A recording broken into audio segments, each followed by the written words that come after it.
Welcome to Last Epoch.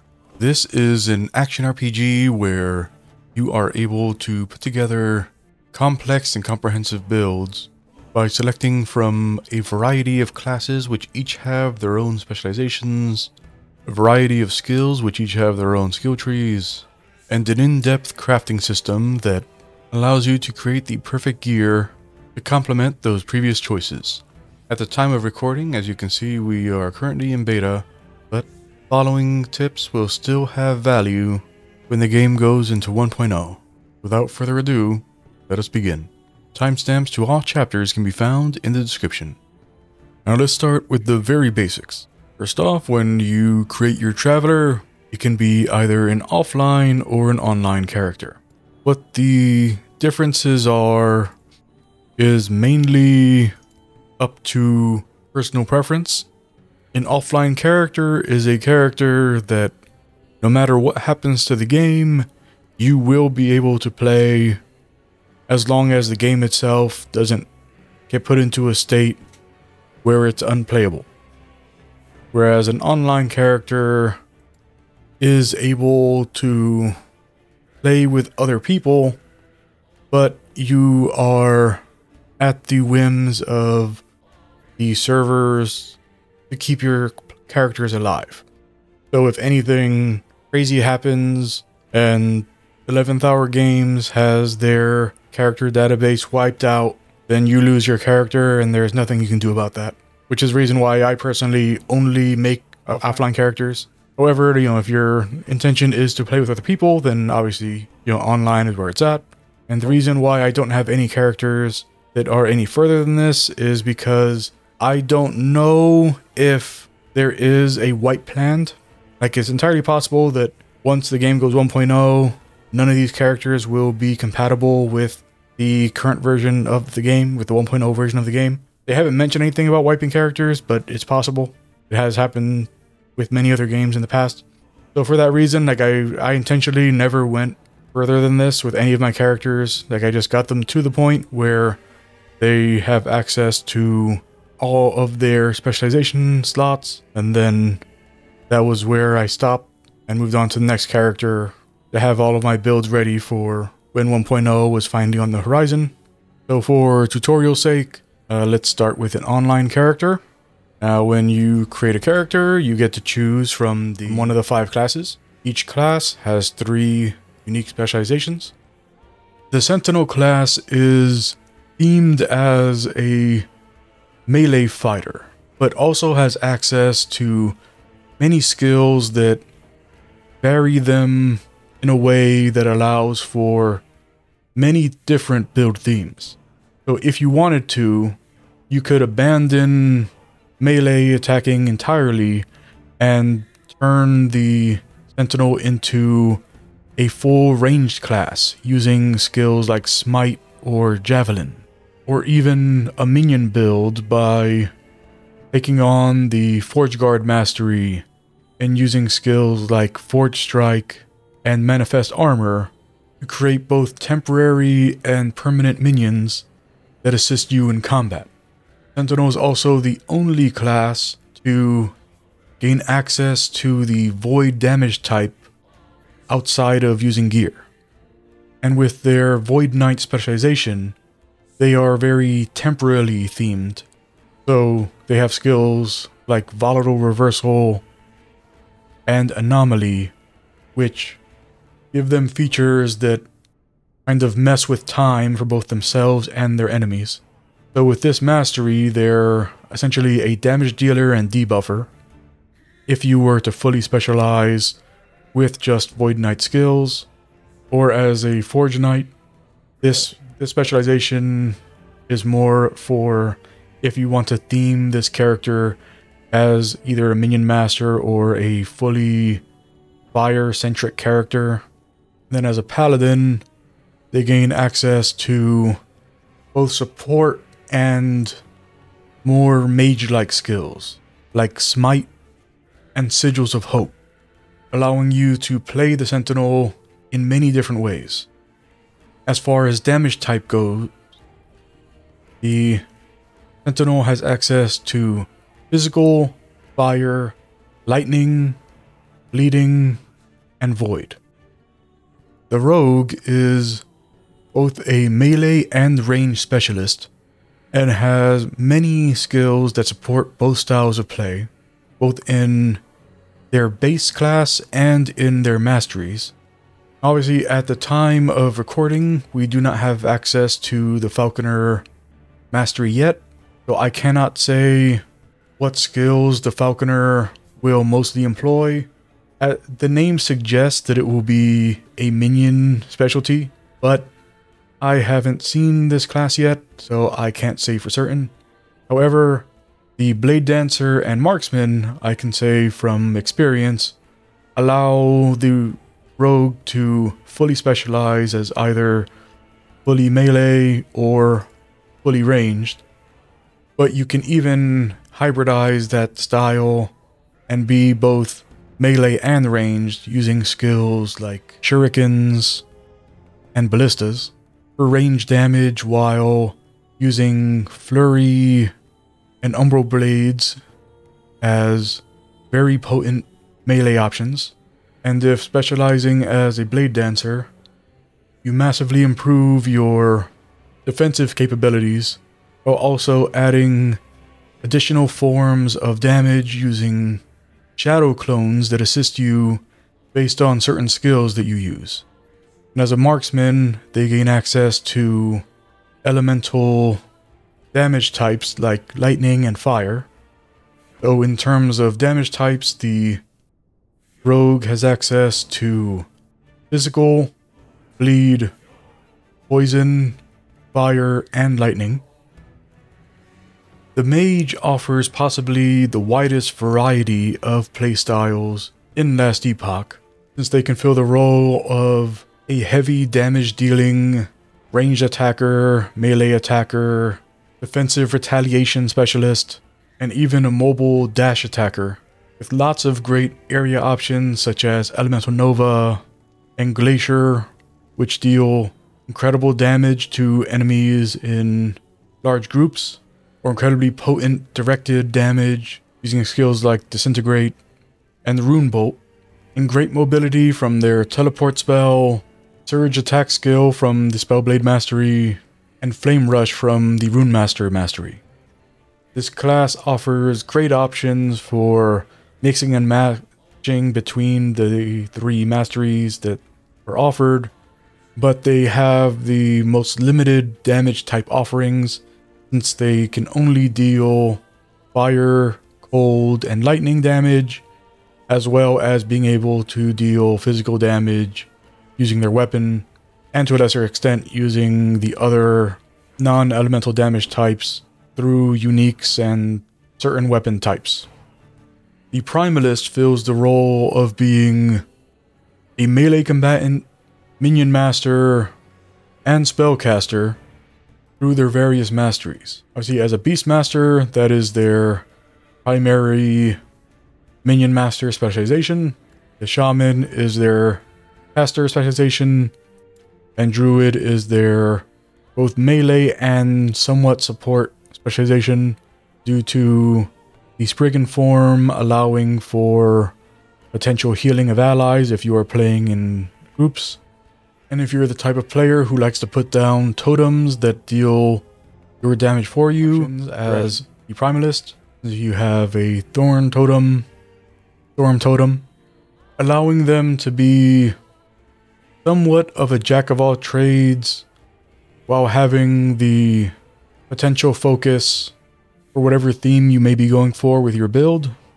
The damage types available to the Primalist are physical, bleed, poison, lightning, and cold, and to a lesser extent fire, but that's more of a corner case that they have access to and not really something they can truly specialize in. And the Acolyte rounds out the class list by being the primary minion master, both in terms of permanent minions and temporary minions, using skills like Summon Skeleton, Infernal Shade, Summon Volatile Zombie, and Dread Shade, but is also a very potent damage dealer and debuffer in their own right, due to their access to different curses, damage over time skills like Spirit Plague, Soul Feast, and Aura of Decay from the Lich Mastery. And while I have not been able to try out Warlock just yet, since it is not currently in the game, I assume that they'll probably have more devastating single target and group spells that they gain access to once this is unlocked. Since instant burst damage is probably the one area that the Acolyte isn't strong in currently, and the damage types they have access to are physical, bleed, poison, necrotic, which is their unique damage type that no one else gets access to outside of gear, and to a lesser extent, cold, which is a damage type they have access to, but much like how the Primalist is able to add fire to their kit, cold isn't really something that you can truly specialize in as an Acolyte. And obviously some fire because of Infernal Shade and some Volatile Zombie, but same as cold, it's not really something that you can really fully invest in. Possibly when Warlock becomes available, that will change. You know, like it's very possible that there'll be a lot of fire-related skills and possibly cold-related skills in the Warlock specialization, but I just don't know. And those are the available class options in Last Epoch. I, for one, will either be playing Falconer or Warlock when 1.0 gets here, since they are the only masteries that I have no knowledge of in terms of like what skills are available to them and how their passive skill trees will play out. So they are the ones that I'm most interested in. So now that we know what is available to us in terms of creating a character, let's create a new mage. I'm not planning on really leveling this character. This is just going to be for tutorial purposes. So we will name this character Utomage.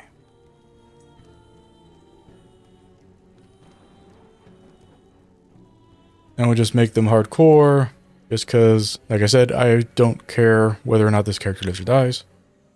Now, a very nice quality of life feature that exists in this game. Down here, I have 2 potions. Now, our potions restore a specific amount of health that we can see is based on our character level, and the number of potion slots that we have is based on the belt that we're wearing, so very similar to the potion system from Diablo 2. However, unlike Diablo 2, you do not get excess potions that fill up your bag. Instead, once you are at your limit of potions, any potions that drop off enemies act like health orbs that you may have seen in other video games. Like, they're very common in this particular genre. Like a big glowing red orb will drop on the ground and you run over to it and it'll heal you. That's the way that health potions work when they're on the ground. If you are missing any health and you are full up on potions, then running over a potion will just heal you. You'll consume the potion to restore your health. There's a nice bit of kit that they added to this game. This is a quick to move game, so no WASD unfortunately. Maybe someday. To start, every character has access to a basic melee attack and a single skill.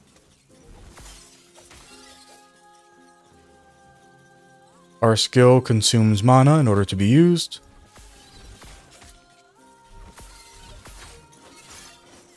As you would expect from most any kind of RPG.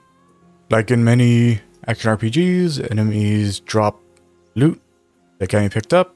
Hovering over it will give you a description of the item, so you know at a glance whether or not you want to pick it up. Even if it is a magic, rare, or, well, not necessarily unique, but even if it is a magic or rare item, you will be able to see all of its properties just by hovering over it on the ground. Whereas a unique item will require you to place the item in your inventory in order to actually be able to see what it does.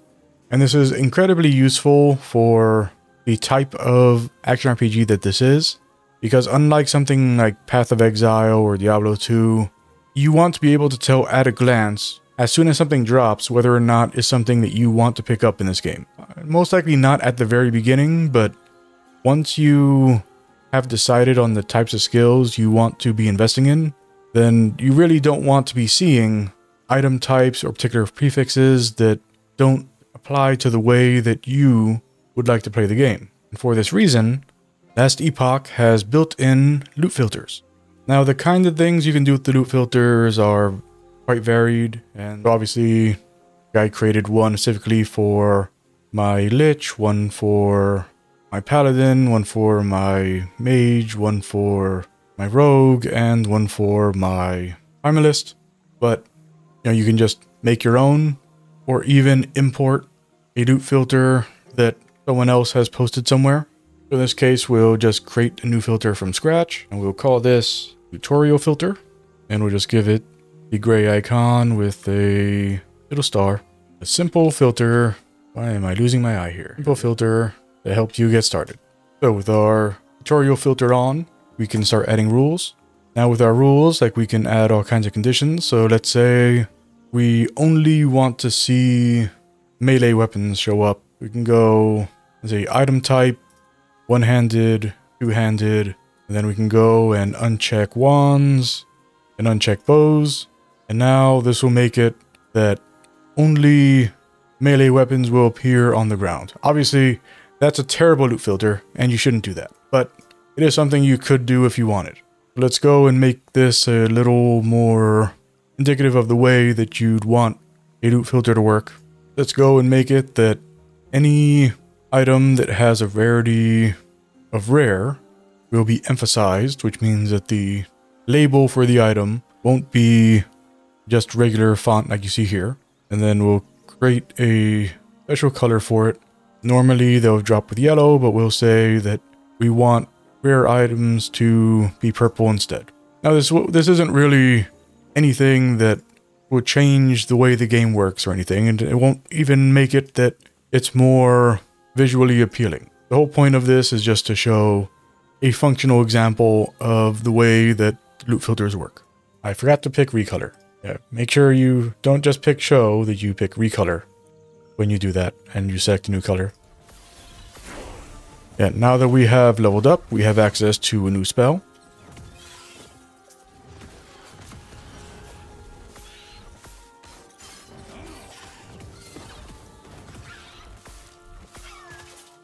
Our character is able to fight a little more varied now. We got our first drop that has an affix on it. In this case, we have some increased mana regeneration. This will come in handy later.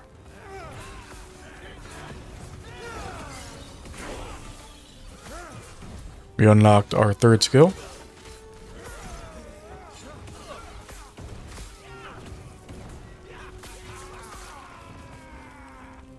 And we also now have our first passive skill. So all classes have access to a base mastery tree. This is where you will invest your initial points. You must invest up to this point. You need to put 20 points in this tree before you're able to start investing in the sorcerer, spellblade, or rune master for the mage. They're fully locked off to you until you have gained your specialization that you chose for your class and have put 20 points into the base mastery tree. And as you reach certain thresholds, you will gain access to skills that are specific to that mastery tree. So in the case of mage, you gain access to the glacier, disintegrate, volcanic orb, and focus skills. If you were to go the path of the sorcerer, then you would gain the innate mastery skill meteor, which is only available to you if you choose sorcerer as your class specialization. Then by investing 5 and 15 points respectively, gain static orb and ice barrage. And if you chose sorcerer as your specialization, you can go past this chained off area into arcane ascendance and black hole.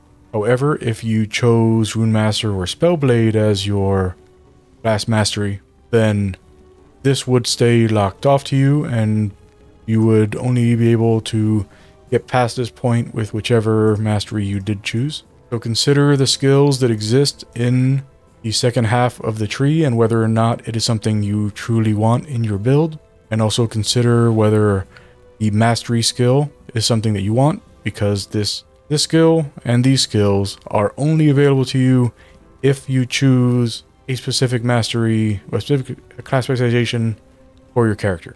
So if you choose Sorcerer, you cannot get Shattering Strike, Firebrand, and Surge. If you Runic Invocation, Rune Bolt, or Glyph of Dominion from Rune Master, like those are forever locked off to you once you choose your specialization. The recommendation that I'm going to make as far as your passive investment goes, I highly recommend that you consider putting points into whichever passive skills give you more of your core attributes. As we can see in our character sheet, you don't have a just innate amount of each attribute. You gain these through gear and through investing in the different skill trees. Now obviously, since I'm playing as a mage, I started off with some intelligence, and the same goes for each class. Each one will start with with one or two of each of these, but for the most part, like you have no bonuses to these skills that exist just by leveling up or being a certain class. So with that said, consider what scales your damage. So for Lightning Blast, we can see that Intelligence scales the damage. For Elemental Nova, Intelligence, Static, Intelligence, Frostclaw, Intelligence. But if we look at Mana Strike, it scales off both Intelligence and Dexterity. So there is value in going into a Dexterity build for a mage. So definitely consider that when you are picking your passive skills, because these seemingly innocuous investments in stats can actually make a major difference in your damage as you get further into the game.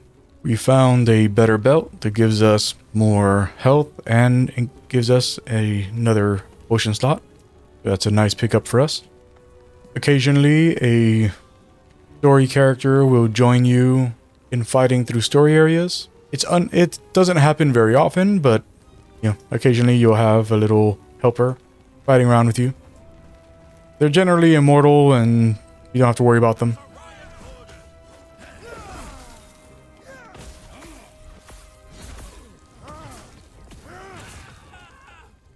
You'll find shrines throughout the game that have various effects. Some, such as this one, will just give you a bonus to, say, stun chance, like this one here.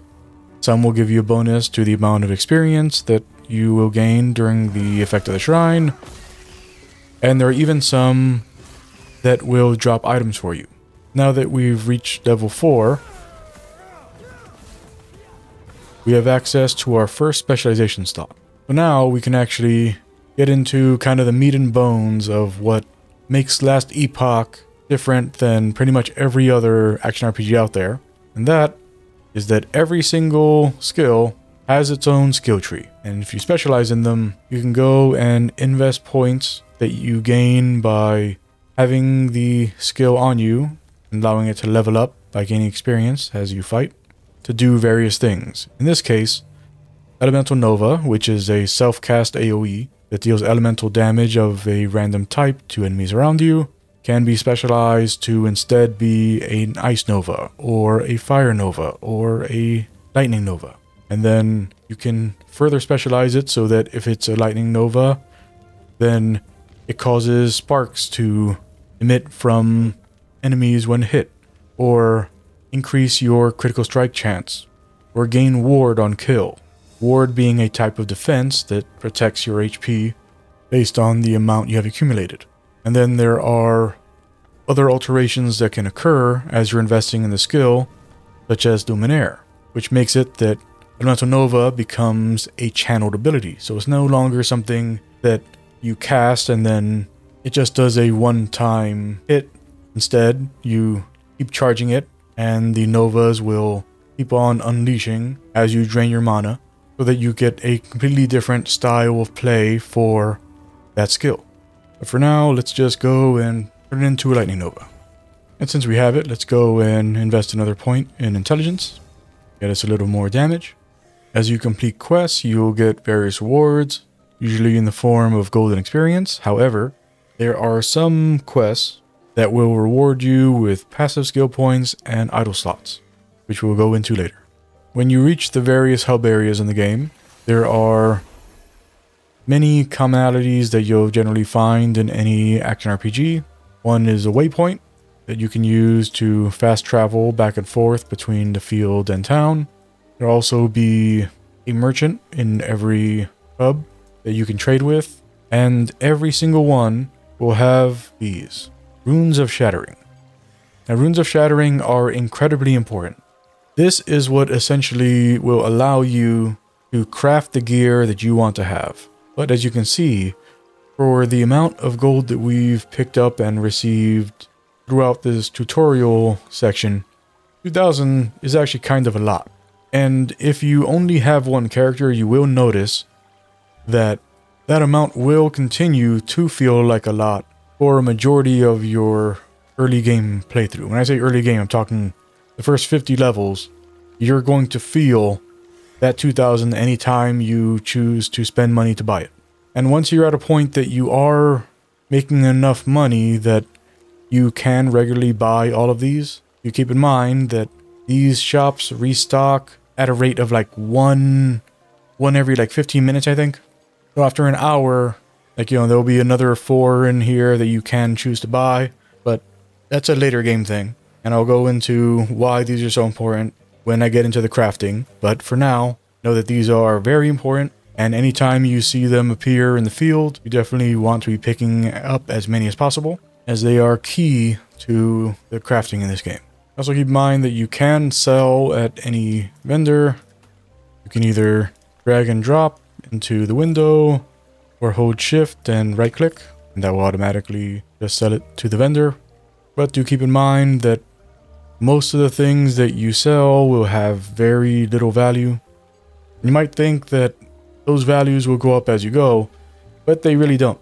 And the reason that they don't is that the way that the gear in Last Epoch works is that everything is kind of tiered off, which you can actually see if you go into your filter rules. And we can go and change this one so that it is based on affixes. That is based on item types. And then let's go and just pick one-handed weapons, and we want to look at one-handed axes. So for one-handed axes, these are the options that exist. You can see that hatchets don't require a level, pickaxes require level 6, rusted cleavers require level 12, battle axes require level 24, and so on.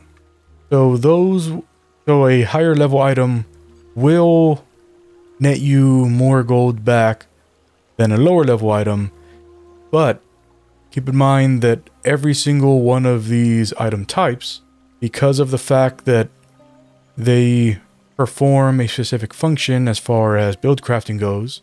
A rusted cleaver gives you a chance to bleed. A sickle gives you innate necrotic damage and increases necrotic damage dealt, as well as increasing minion damage. A crescent axe gives you melee damage, but also gives you melee lightning damage and lightning penetration. You can see that because of the fact that these are weapons that serve a specific function, you will always find the lower level weapons no matter how far into the game you get. So selling is almost never actually worth doing. For now, let's go back and switch our filter back to just the rares. Also, as you would expect, there is a stash that you have access to.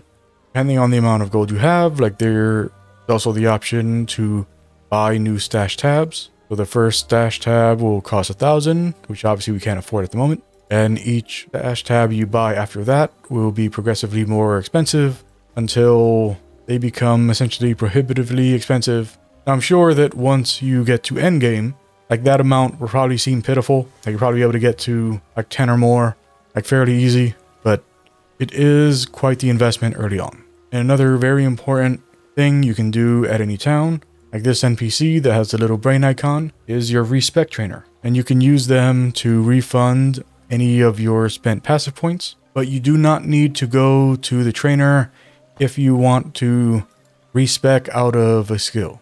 Respecing out of the skills is something you just do from the skill UI. So you go into the skill tree, you click respec, and then you either remove the skill, well, you either despecialize the skill, which will remove it from your list of specialized skills, or you will remove a skill point from the skill in order to reinvest it somewhere else. Also, now that we have access to waypoint, we can actually use the teleport skill at any time. Right down here, you can see next to your mana pool, here's the portal. Just press T, and you can go back to town. Also, something that I had been hoping for a long time was just an offline thing that I'm seeing now is a bug. Oh, not necessarily a bug, but a feature that is in online play as well. And hopefully, when 1.0 drops, this will no longer be the case. You may notice that when going into town or back out into the field, the map fully resets. And when I say fully resets, I don't mean that the area resets, I mean that the map itself resets. So no matter how much progress you make, once you go back to town, when you go to the field, your map progress will not persist, which is very unfortunate. So if you kill an enemy and an item drops, we can see this Rowan wand and this Sash of Life here.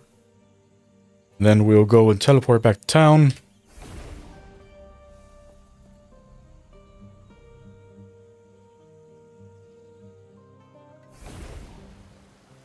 And we can see that our town map has been reset. So we'll go find our portal and portal back.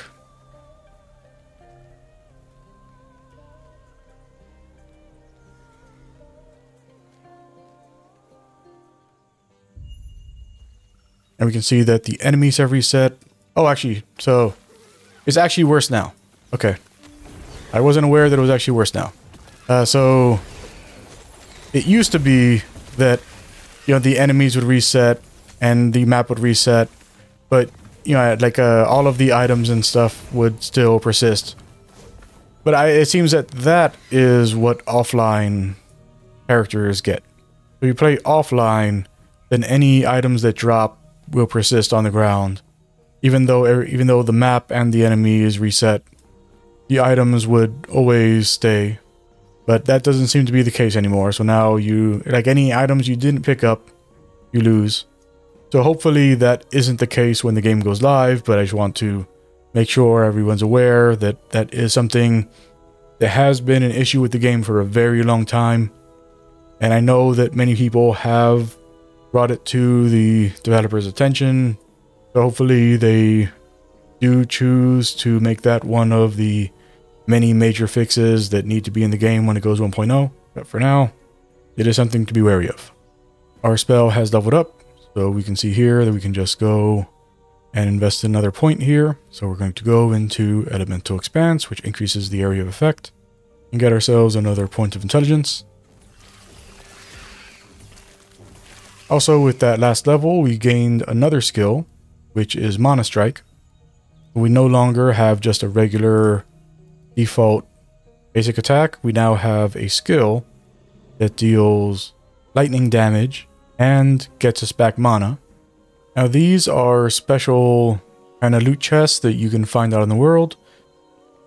The position where you find them is where you will always find them, no matter how many characters you create. You also notice that these particular weapons have, well, not weapons, these particular items that you get from these chests, the ones that have these special effects, have 0 forging potential. This is important, and I'll explain what that means later. And there's our first rare weapon, or our first rare item. You can see that the filter works, and with this one we can actually see something that I wasn't able to point out with the previous magic drops. You can see on the left of the item, there is a single pip, and to the right of the item, there are two pips. What that means is that the item will have a filled prefix slot and 2 filled suffix slots. When we look at it, our prefix is that it has increased spell damage, so prefixes are generally offensive, and then the suffixes are that it has a chance to hit and increased stun chance. I'm sorry, has a chance to ignite on hit and increase stun chance. So suffixes are generally defensive, but sometimes they are just additional effects, which is what we're seeing on here. Now, when you see this little like brain icon, what that means is that you have a new skill that you have not checked out in the skill menu. So for the first 5 skills you get, you start off with this one, and then these fill as you level. And then once you gain a skill that can't automatically be put on the bar, then it gives you this notification just that you know, hey, there's a skill that you haven't checked out yet. In this case, that skill is Flame Ward, which is a defensive skill for the mage. We'll go ahead and stick that on our queue and pump our intelligence a little more.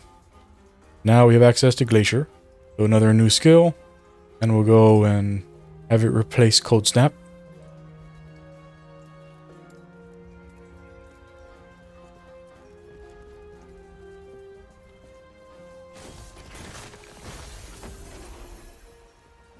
So it's a very high cost skill, but it's because it's a very high damage skill.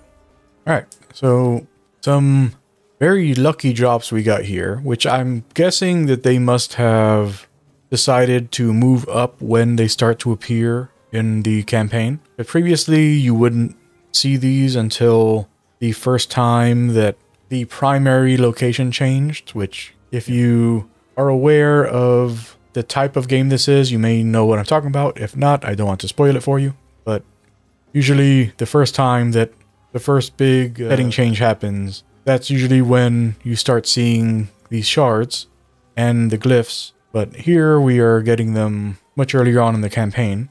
And what these are is this is our crafting system, what you're seeing here. So an intelligence shard is a item that can be used to add an intelligence affix to any of the kinds of items that you're seeing there. So a mage helmet, an acolyte helmet, mage body armor, an acolyte body armor, boots, rings, gloves, non-class specific relics, mage relics, and acolyte relics. They're the only items that can accept that specific affix.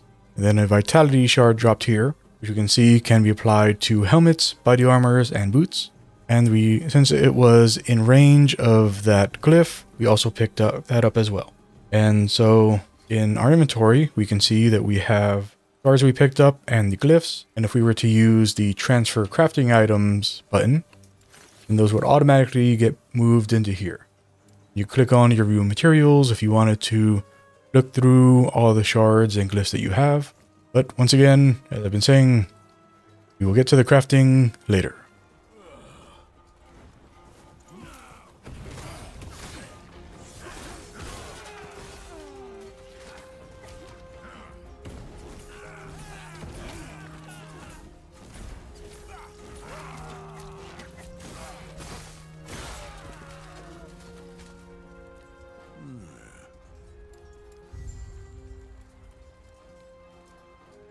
I can see that by completing this side quest here, we received both experience and a passive point.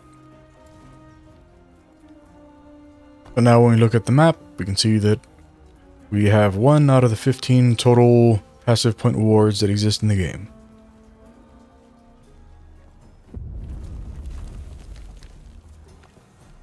We now have access to a second specialization slot. So in this case, I will specialize our Mana Strike. And we'll just make it that it gives us some ward. But then now when we use Mana Strike, we'll increase our defenses a little bit. So we found our first rune. Now runes are different from glyphs in that glyphs are meant to assist in crafting items. But runes are used for more extreme effects. So as I mentioned, the Rune of Shattering earlier is a very important one for crafting and the most vital rune for you to have on hand as you play through the game. But there's also a rune like the Rune of Discovery. Rune of Discovery is more of a fun rune. This is something that if you happen to find a, let's say, a white item that has a decent amount of forging potential, and you decide that you want to transform it into a fully affixed out item, then you can open up the forging panel, take that item, put it in there. Then in the rune tab, obviously we don't have any runes in at the time, but we transfer. In the rune tab, we see we have our rune of discovery, and we can just go and fully mod out this item by using up the rune. And now by doing that, we have a pair of gloves that give attunement, minion damage, physical resistance, and chance to shred armor on hit. Are those good for what we're doing? No, not at all. But it is a way to kind of kit yourself out if you're not sure like what it is you're really going for just yet. Also, while leveling up, we just gained access to teleport. And teleport gives us access to our first synergy that we find in the mage's first offering of skills. So since we have invested in Elemental Nova, you can see by typing Nova into the search panel here that teleport actually has modifications that work with Elemental Nova. So Elemental Dawn means that when you teleport, you cast Nova where you arrive. And you can further upgrade it so that Elemental Nova also occurs from the point where you left. And then if you go all the way through, then you get another Elemental Nova in between your starting point and your ending point. So if you layer it right, you can use teleport to triple cast your Elemental Nova. Very cool little synergy, but very expensive to get to, so we won't be getting there in this tutorial. Worried I wouldn't find any of these to be able to show you guys. This here is an item that has some endurance on it. I found an item that has endurance on it. I am now able to talk about the endurance system. In Last Epoch, there is a defense mechanic called endurance.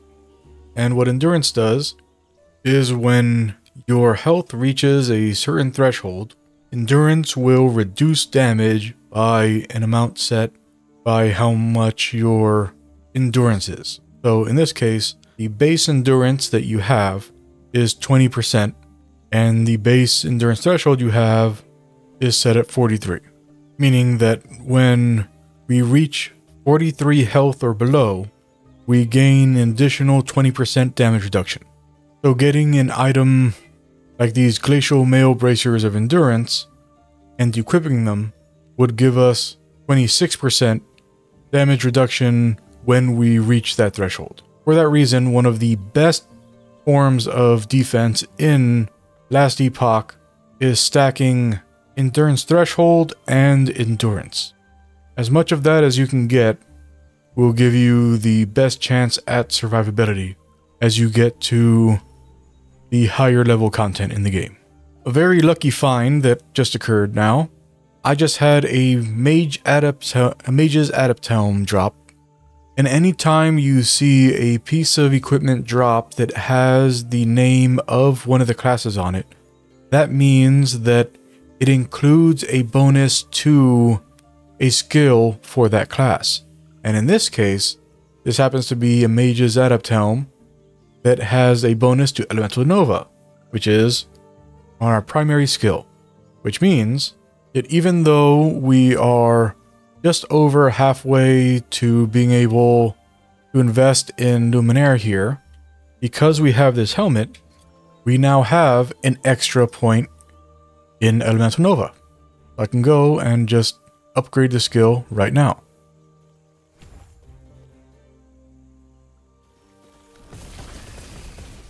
Now we have a skill that functions completely differently than it did before. It has more value as a primary skill. I was actually going to hold off on talking about those kind of bonuses until we reach the crafting section of this tutorial, but the RNG gods chose to let me show it off early. Also, to assist with quality of life, as your character levels up and you level up your skills, eventually the minimum skill level will increase, which means that each time you specialize a skill, it will start one level higher than it did previously. So before, all skills started with 1, but now all skills will start with 2 skill points. We finally saved up enough where we can actually afford to buy some Runes of Shattering. So I will pick up 2. Now that we've gone through the basics of how the game is played and have gained access to some Runes of Shattering, it's time to go into the crafting. So why is it that the Runes of Shattering are so important to the crafting process? For that, we have to consider what we already know about the aspects of the game that are important for crafting. We know that when we craft, we have this forge here, and we know that in the forge we can use glyphs and runes for various effects, and that an item in the forge allows us to view its modifiers. So in this case, there is increased cast speed on this Shade's Brass Scepter. However, we do not have any cast speed shards, and so there is nothing that we can do crafting wise for that particular affix. But since we have been using lightning for a good amount of this tutorial, we do have these 2 weapons that happen to have lightning damage on them. So this Conduit's Archive Wand of Conflagration has some lightning damage, and this Conduit's Poignard of Stillness has some lightning damage. And though the weapons themselves don't really do anything that would be particularly helpful for us, what we can do with them is use our Runes of Shattering to potentially gain access to all of those shards. So we could potentially gain some lightning damage shards, some critical strike chance shards, some chance to chill on hit shards, and some chance to ignite on hit shards. There is no guarantee which we'll get. There is a possibility we'll get all of them, but there is no guarantee on what the result will be.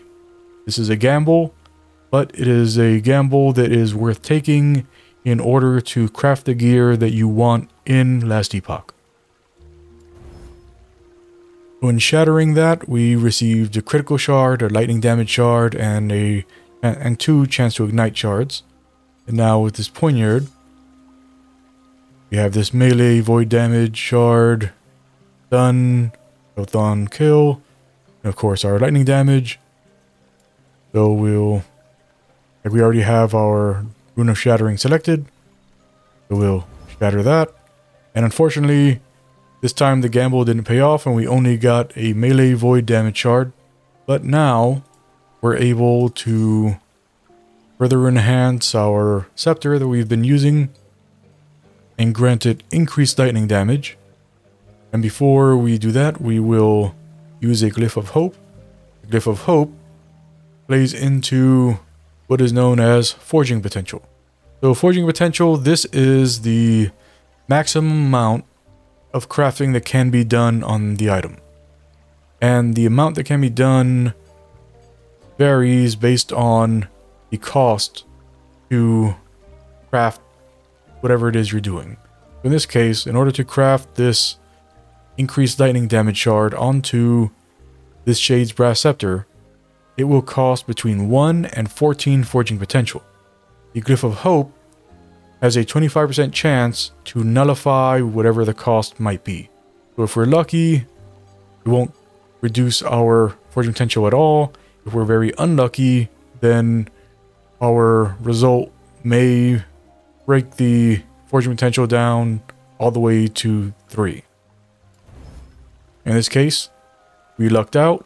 Our Glyph of Hope activated, And we got 16% increased lightning damage without losing any forging potential at all. So now that we understand forging potential, glyphs, runes, and how to craft, now we are able to truly make a loot filter that fits the character that we want to make. So we were currently just looking for rarity, but now we have a goal. Now we have something to look for as far as the gear goes. So now let's say that we want to really just dive into lightning damage. So we select all of the weapon types that can exist in the game, then reduce those down to just what we're looking for. So in this case, let's go and get rid of axes, maces, swords, and daggers. And you know what, let's just drop wands also. We want to just look for scepters. Now from scepters, we want lightning. Fortunately, it doesn't look like lightning is something that scepters offer. However, what they do offer is the ornate scepter, which gives us melee damage, spell damage, and an increase to elemental damage that will roll between 25% and 60%. However, it is a level 35 weapon, so we won't be seeing it until later in the game. But it's definitely worth keeping an eye out for. So we'll add that to our list. And from now on, if this type of weapon was to drop, regardless of what affixes are already on it, then we would recolor it with this purple color. But we can do better than that. If we want to really get into the muck here, we can go and also tell it what affixes we want to roll on that weapon. So we tell it that what we want to see is that weapon with intelligence, spell damage, elemental damage, lightning damage, and potentially even mage-specific affixes such as level of elemental nova or mana strike. And we'll tell it that we want it to have at least one of those things. Now you can specify more, but saying at least one means that the only time you'll see a weapon, well, you see an item recolored with this color that's emphasized so that the item label is capitalized instead of being regular case. That will only occur if it is a one-handed scepter of the type that is ornate scepter that has one of those affixes on it. And since we can have up to 75 rules, we can go and add another condition for another item type. Because we checked for what would work for our build for a scepter, but maybe there's something else that works. What about wands? So we check wand, we look for lightning, and in this case there happens to be a wand called the Coral Wand that gives 41 to 51 spell lightning damage. It has a chance to shock on spell hit and reduces your mana cost. That's a pretty good one. But maybe that's not exactly what we're looking for. But let's see, what about, does this one offer elemental? It doesn't. How about just pure spell damage? All of them do. And so now maybe you just want to look for what gives the most overall spell damage. We can see that the Dragonhorn Wand gives a good amount of spell damage while also increasing your cast speed. Profane Wand gives you necrotic damage and increases curse damage, which wouldn't work for us. Crystal Wand, lots of spell damage, lots of extra mana, new spell cost. Ornate Wand gives us a good amount of spell damage while also making it that we have a chance to poison on spell hit and reduces our spell mana cost. And there's even an option for getting extra spell damage while increasing our health regen. So lots of interesting ways that we could go with this. But in this case, since we would be giving up melee attack damage in order to focus on spell damage, I think it's better to go big or go home. But let's say we only want the crystal wand, and the reason for that is that the crystal wand and the dragonhorn wand give the same amount of potential spell damage, between 50 and 60. Well, dragonhorn has a higher floor than the crystal wand does, but you know, they still have the same max of 60 potential spell damage. But you were able to get the crystal wand 17 levels earlier. So let's go and just add that as our potential wand that we would want, and give it the same affix requirements that we gave our scepter. We'll say we want to see intelligence, spell damage, elemental damage, lightning damage, or some potential additional sustain. In leech, there's also lightning damage and leech. In mana, there's spell damage and reduced mana cost. And maybe you decide that you want to go and switch from Elemental Nova over to the Disintegrate spell, which is a channeled lightning spell that deals damage in a beam. Then you get spell damage while channeling, lightning critical strike multiplier, spell damage, leech does health while channeling, and level of Disintegrate. So now we're looking for a weapon that has a completely different intent than our scepter is being set for, while still being specialized in lightning damage as our primary form of damage conveyance. And we'll also go and recolor that to be something extravagant. And there we go.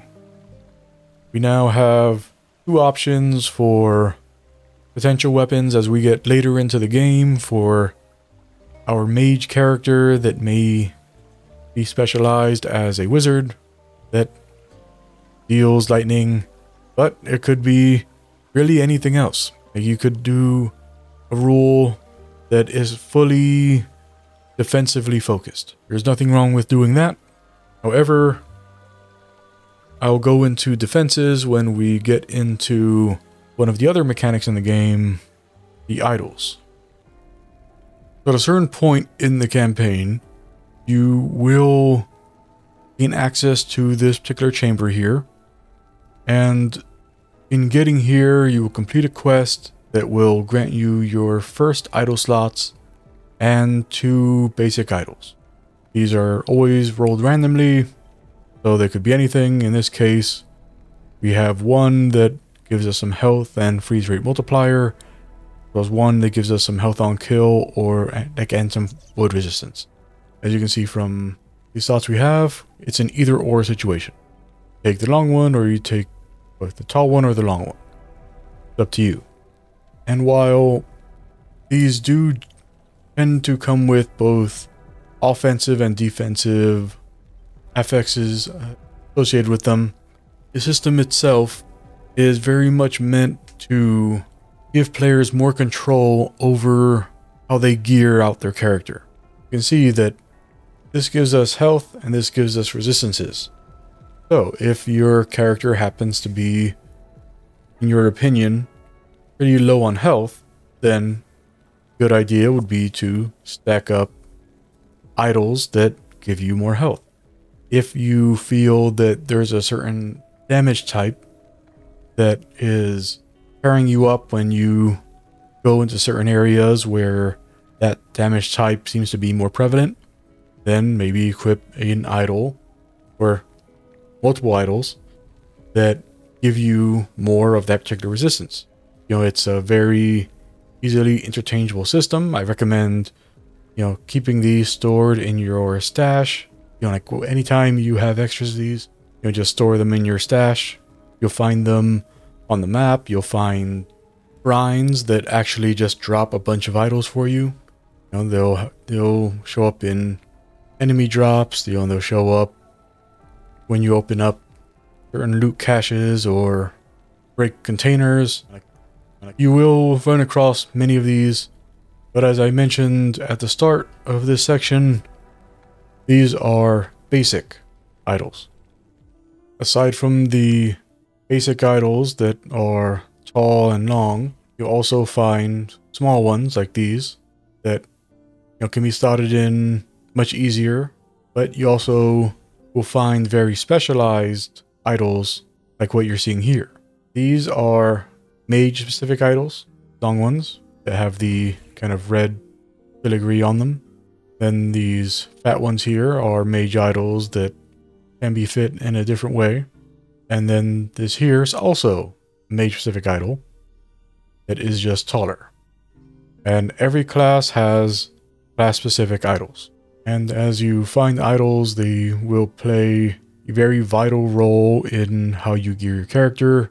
As I mentioned, they can do things that give you offensive bonuses, or you can just fully invest in greater resistance values or in other defensive bonuses such as gaining ward per second or larger bonuses to your armor and mana. And these idols, because of how much space they take up, when they roll with the types of bonuses that you tend to see on these idols, where you see like 13%, 16% of a certain resistance type, when you see them roll on something like this, they are much beefier. Like I've seen as high as 50% on some of these. Like they can roll very high. So if you are really hurting for a particular type of defense, this is actually the most modular way to properly equip your character, is to keep a good stock of idols that you can use to slot in to take care of that purpose, like when you feel that you are lacking in a particular area. And when you get deeper into the game and have access to more resources, an even better way to get the shards that you want is to start using the runes of removal. Now, with a rune of shattering, whatever affixes are on the item when using the rune of shattering give you a chance of getting any or all of the shards that exist for those affixes.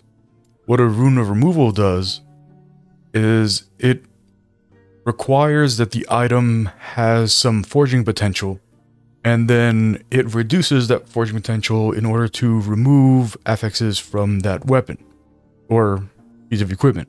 What makes this a better tool when it comes to item crafting is that it guarantees that if you find a piece of equipment that has a single affix that you like, that you can just get that one affix and just junk the item.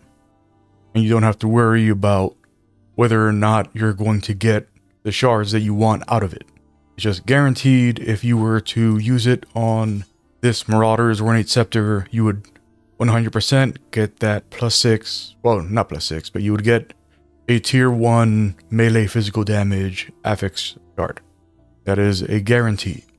And if you were to use it on this +2 Slayer's Ornate Scepter, then you would get 2 melee critical strike chance shards. And that's how it works. With that said, let's go back to those special loot chest items that I mentioned earlier on.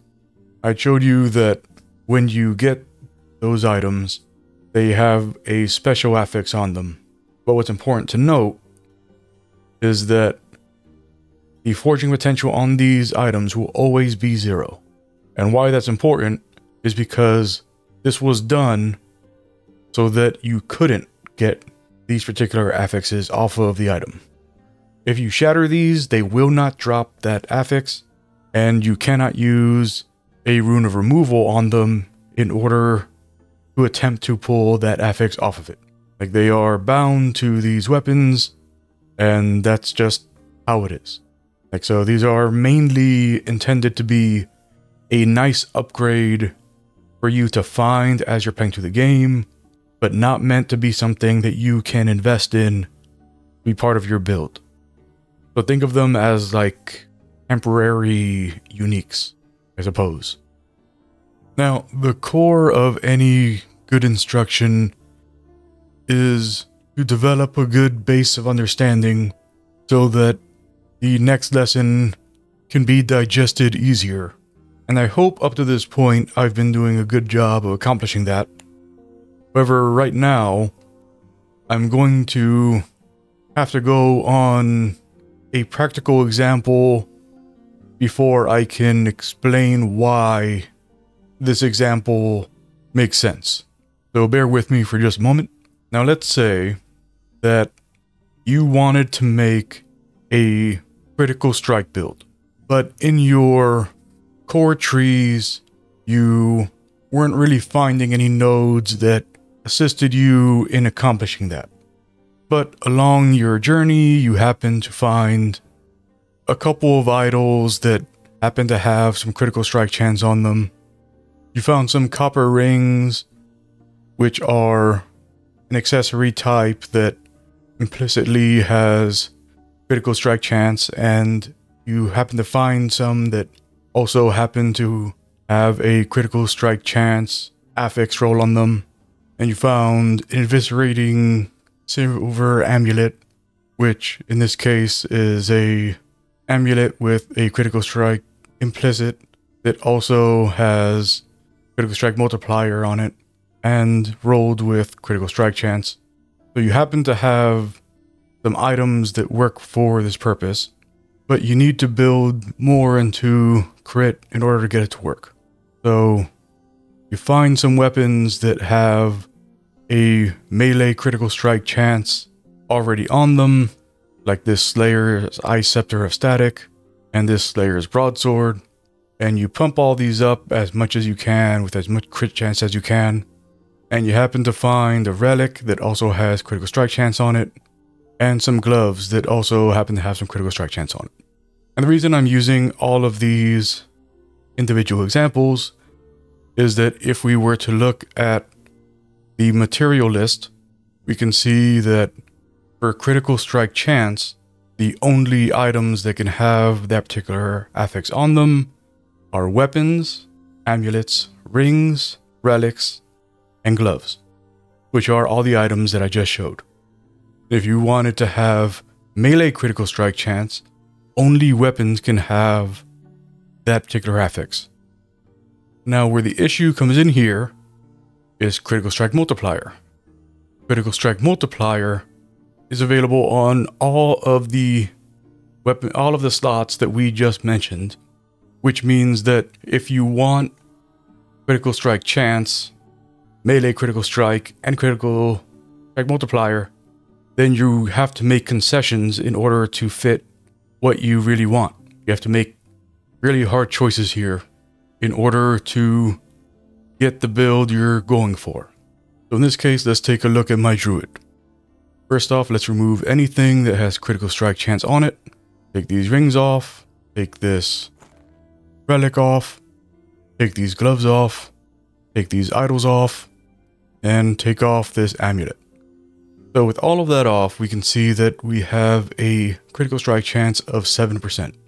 Now, if we put on the gear we were just wearing, the gloves on, rings on, relic on, but leave the amulet off, we can see we're sitting at 14%.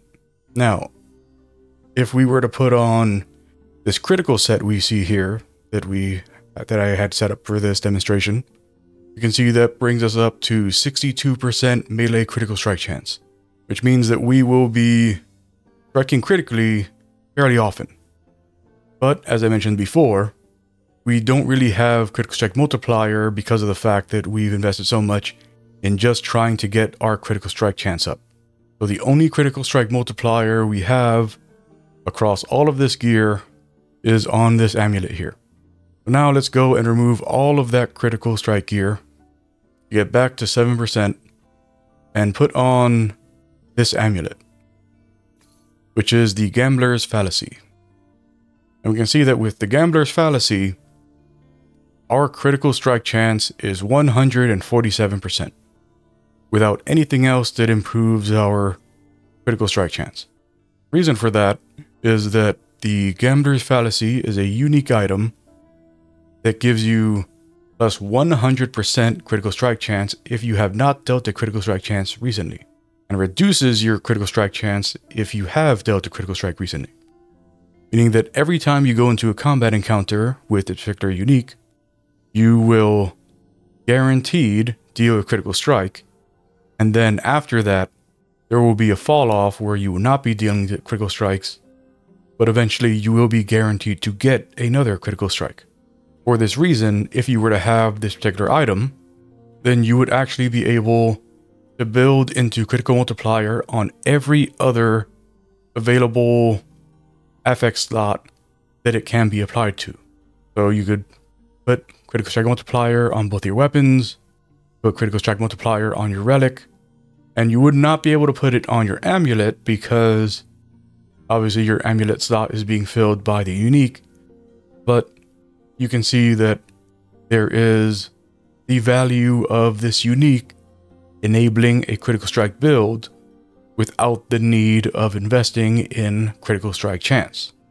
So now that you understand the value of why uniques are a part of Last Epoch, let me explain why, if you have played other games in this genre, why this is not a feature meant to separate the player base like it is in most other games.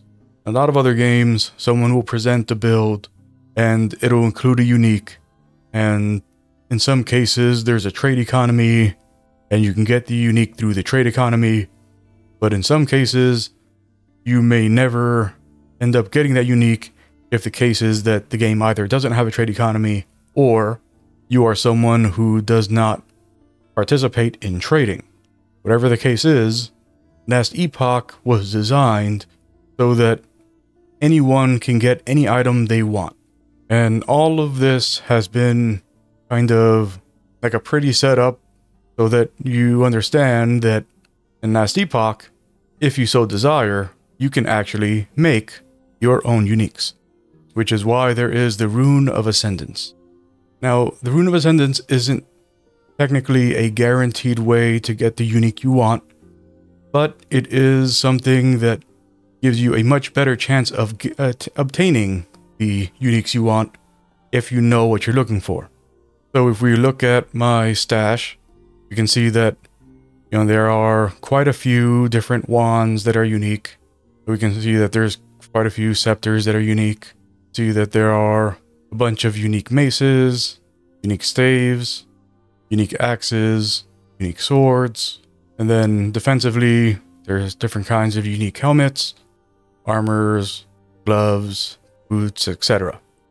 So because the uniques are broken up into types, when you use a rune of ascension on an item, the result of using the rune will be based on what the type of the item was. So if it was a helmet, then it'll roll a unique helmet. If the base item that was used does not have a unique equivalent, then it will just be randomly rolled within a unique pool for that type. But if there is something that shares that base type, then you are more likely to get that thing. And so we can see down here that the Gambler's Fallacy, the amulet that I just showed, is a ruby amulet. And this is a ruby amulet. So you can see that, they share their base type. And so if you really wanted a Gambler's Fallacy, then you could use a Rune of Ascension on an assassin, not an assassin's, but on a ruby amulet, and you most likely would end up with this particular unique. Now, this isn't a video about Gambler's Fallacy. Making a crypt build isn't why I made this video. I'm using the crypt build as an instructional guide for how the uniques work in this game. These things can drop. These things can even be given to you as quest rewards if you know what the results of certain quests are. But if you have not found it through drops, if you have not found it through quests, then the Runes of Ascension are an option for you. But something to consider if you decide to go the route of crafting your own uniques is to use the loot filter to help you determine whether or not the item you're looking for exists as the base type that you want. So we can see here that I am attempting to create a loot filter that is just filtering helmets, and I went all the way to the bottom to uniques only. We can see that of the unique types of helmets that exist, so as in helmets that have a unique base type, that these are the existing types. So a refuge helmet, a jeweled circlet, iron casque, a wolf helmet, dome cap, a forest helmet, bronze casque, a gladiator helm. And we can see that if we scroll up, all of the other helmets are actually class specific. So primalists have their own helmets, mages have their own helmets, sentinels have their own helmets, acolytes have their own helmets, and rogues have their own helmets. So helmets are a class specific item unless they are unique, meaning that this is not a good option if what you're looking for is a unique that you can ascend, right? Well, an item like a unique you can ascend into. But if you were to search for boots instead, we can see that they are for all classes and that there are no uniques associated with them. Meaning that any uniques that exist are within the base types of these items. So definitely consider that when you are deciding whether or not to use a rune of ascension. Now this last tip I save for the end because, for one, this is most likely the thing that most people aren't going to see if they chose not to watch through the whole video. Not saying that this is like some kind of like punishment for people who didn't stick with it. It's just, I feel this is like the least important thing, which is why I put it at the end, since it's the most likely thing to get skipped in the video. And I fought with myself on how to show this, just because this is kind of a spoilery thing, but it's also something that if someone didn't tell you about it, there's a good chance you might never run across it. And that is that in Last Epoch,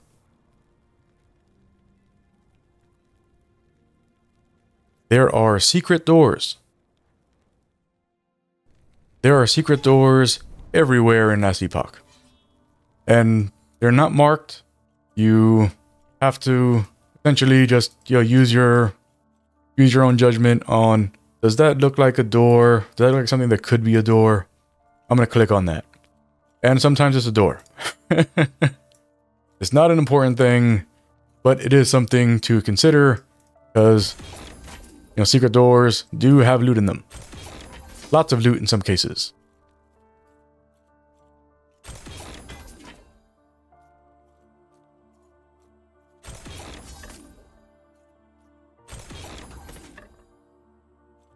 So, it's definitely something to think about.